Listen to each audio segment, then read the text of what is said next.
Today I want to talk about some interesting information that was found in the game's code by a Redditor named Cocus Pocus.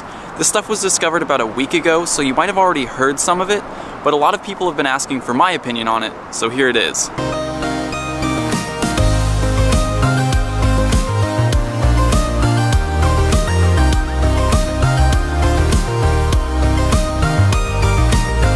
First discovery is probably the one that's been discussed most online, and that's new types of incense. The game's code refers to them as item incense spicy, item incense cool, and item incense floral. At first glance, it seems like they might attract specific Pokemon types, fire, water, and grass. But in my opinion, an incense that attracts one type of Pokemon is probably too narrow of a usage. If these new incense are type specific, I expect each one to attract a group of Pokemon types. Floral could obviously include grass and bug types, and cool could include water and ice. But because so many of the 18 Pokemon types don't clearly fit into one of the categories, the groupings might not be so obvious. One possible scenario is that each of these new incense could attract Pokemon from a specific biome. Spicy could attract Pokemon from a desert biome, like the ones I see here in Southern California.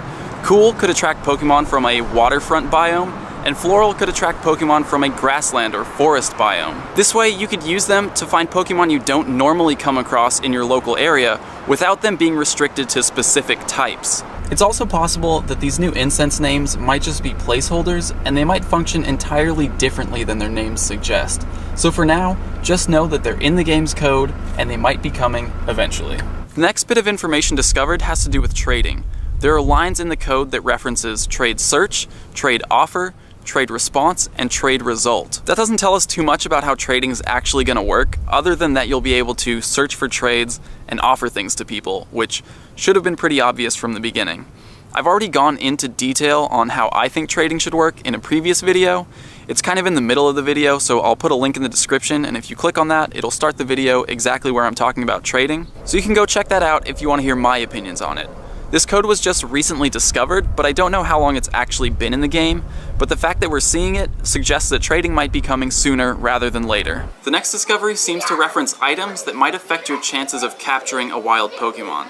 The lines in the code are item, effect, cap, chance, night, trainer, and first throw.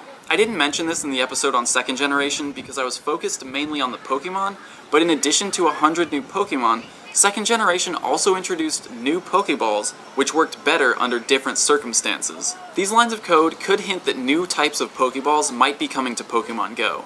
Night could reference a Dusk Ball, which has a higher capture rate if you use it at night. First Throw might reference a Quick Ball or a Fast Ball. A Quick Ball works better when you use it early on in the encounter, and a Fast Ball works better on Pokemon that are likely to flee, like Abra. Level is a little bit more tricky. There is a level ball in the main series Pokemon games, but the way that it works is it increases the capture chance if the wild Pokemon is a lower level than the Pokemon you're using to battle it. Because we don't battle wild Pokemon in Pokemon Go, it's obviously not going to work that way. It could reference your trainer level, but Pokemon that you find in the wild will always be equal to or less than your current trainer level. I think if this line of code does reference a level ball, the way that it'll most likely work is the capture chance will increase as the level of the wild Pokemon decreases, so it'll be useful for capturing weaker wild Pokemon. Now remember, we don't know for sure what these lines of code are referring to. They might not be new Pokeballs. We do know that there are berries in the game's code that aren't being used yet, so it's possible that this code refers to the effects of those unused berries. And again, in the end, it might be something entirely different. The last discovery I want to talk about is the one that's the most interesting to me, and that's the mention of buddy Pokemon. It seems like buddy Pokemon are going to be able to walk with you, and you'll gain some rewards for doing that. The code refers to them in terms of their size and positioning: buddy big, buddy medium, buddy flying, and buddy shoulder. So it kind of seems like they might, depending on their size, walk next to you, walk behind you, sit on your shoulder, or fly behind you, depending on their type. And it seems like by walking with your buddy Pokemon, you'll be able to earn candies for it. The game references KM Buddy Distance and also Buddy Candy Awarded.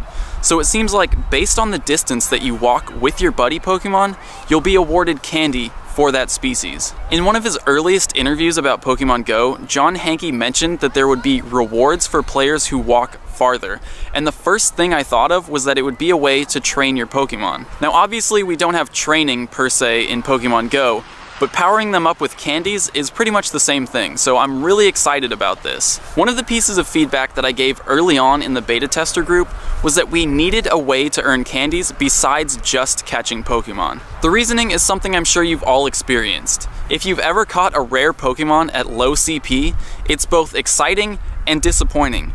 Because, yeah, you caught a rare Pokemon, but because it's rare, you're gonna have a hard time finding candies for it, and you might not be able to power it up to a level where it'll be usable in gym battles. With this new buddy system, it seems like you'll be able to walk with that rare Pokemon in order to earn candies for it, so you can power it up without having to catch more.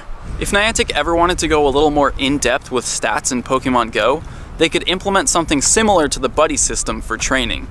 In the main series game, in addition to IVs, there's also another hidden value called EVs, or effort values. They work similarly to IVs in that they affect a Pokemon's overall stats, but unlike IVs, they start at 0 and you can actually choose which ones you want to increase. EVs give you a little bit more customization and control over the way you build your Pokemon, so you can choose how to use them in battle.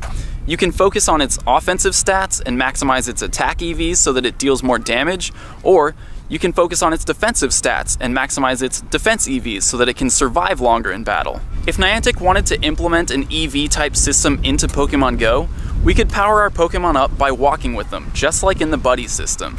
In the main series games, there are hold items that you can give to a Pokemon that increase their EVs for a certain stat. So, in Pokemon GO, if you gave your Pokemon a power bracer and walked with it, its attack EVs could increase for every kilometer that you walk. I'm hopeful that in the future they will start to implement some systems like this that give us a little bit more control over the build and stats of our Pokemon, because right now the way that everything is just random, that's only going to work for so long before people start to get tired of it. That's it for the new discoveries, that's my take on them, but remember, in the end this is mostly just speculation. We don't know exactly how any of these things are going to be implemented into the game. But I can say that I'm excited, I'm hopeful for the future, especially for the buddy system. But for now, I've got to go catch some Pokemon. So this morning, I broke the Sylph Road. Once I posted that video, I guess a ton of people were trying to sign up at the same time, and their servers just couldn't handle it, so sorry Moots, sorry Dropes. I didn't know that was going to happen. But they're back up now, so if you didn't get a chance to go check it out earlier, definitely go check it out now.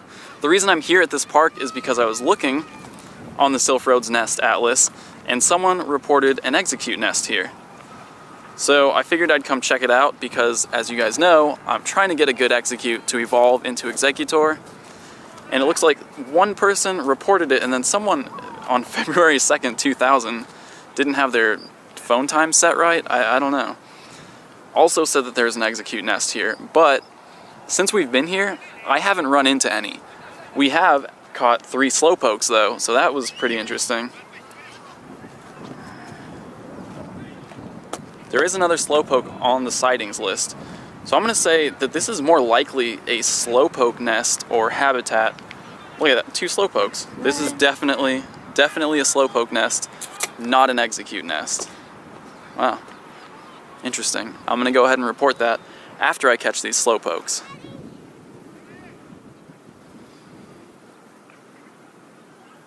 That's 1 Slowpoke, 2 Slowpokes.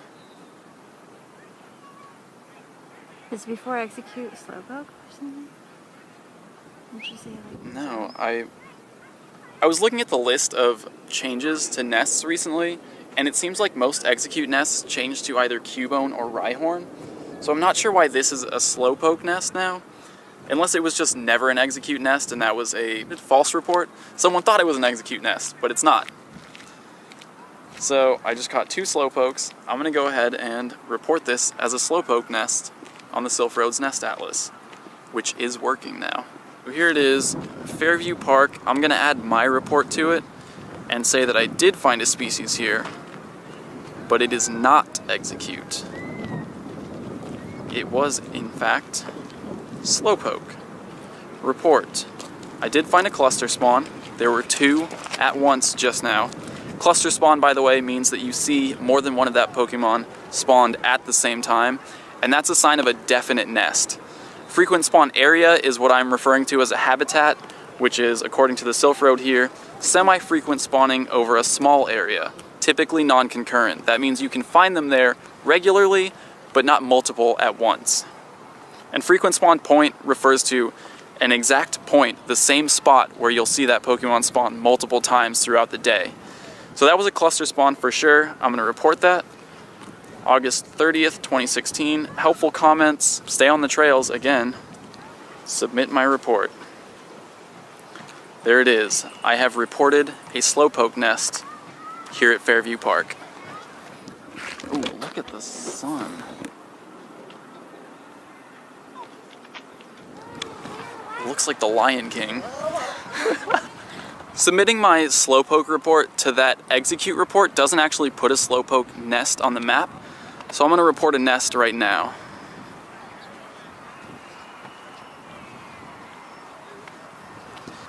A nest. Find my location right there. It's a new nest. Cluster spawn. Yep, that's exactly where I am. Boom. Reported. Slowpoke nest, Costa Mesa, Fairview Park. It's a big park, but if you follow the trails, you'll find them. We're on our way back to the car now because Cassie's phone is dead and we're very hungry. But on our way out, along the trail here, it's not marked on Pokemon Go, but we are on a trail. You can see that. Another slowpoke. So if you're coming out here, just walk the trails. There's a bunch of people running. You could run, Biking. hatch some eggs, bikes too. It's a weird park. It's like very not landscaped, but there's a bunch of slowpokes here. Oh, my fingers are too sticky. Can you hold this for me? It's just like a drag. Got it. How many candies do I have now? 41. I need to catch like 2 more slowpokes and I can evolve.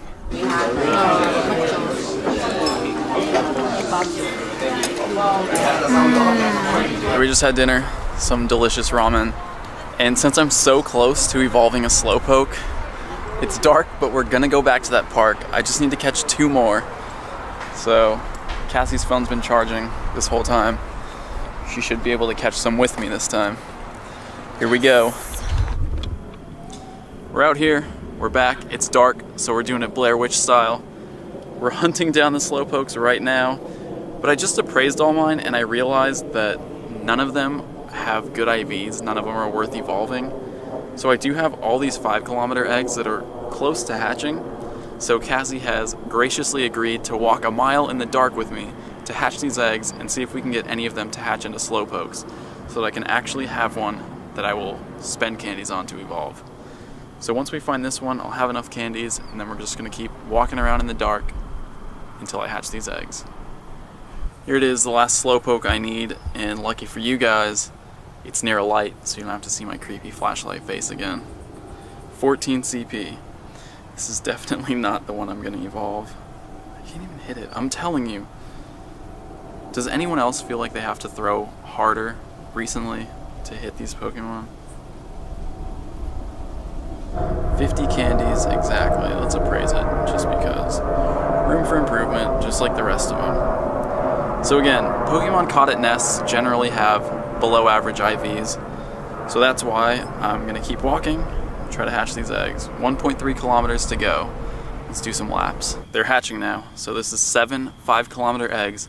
I'm here to slowpoke nest, and we're gonna see if any of these hatch in a slowpoke, just to give a little bit more evidence towards the theory that eggs are determined by the location where you hatch them versus the location where you pick them up. Here we go. Staryu. Well, I haven't seen a Staryu here the entire day that we've been here. Machop. That's also something I haven't seen here, but I'm happy to hatch that. 83 candies now. Psyduck. Again, not something I've seen here. Mankey. I have seen some Mankeys here. Paris. Seen plenty of Paris here, but you see them everywhere. Duo. Abra, yes. I've been hatching a lot of Abras lately. 93 Abra candies. Yes. That's it. There it is. No Slowpokes from those eggs. I did end up catching quite a few. I have 57 Slowpoke candies now. But this looks like it's going to be another execute for me. I'm waiting to hatch a good one from an egg so that I can evolve it into a decent Slowbro. Not that any Slowbro is bad. Slowbro is just super overpowered. But that's it. That's the end of this episode. It's dark. It's cold. I'm going to go home. The Silphrode's Nest Atlas is definitely the resource I'm going to be recommending from now on when it comes to finding nest locations, because it is crowdsourced, but it updates automatically, meaning you don't have to submit the report to someone and wait for them to update their map. You can just submit your report and it'll show up on the map right away. And on top of that, it has a system built in for verification by other people.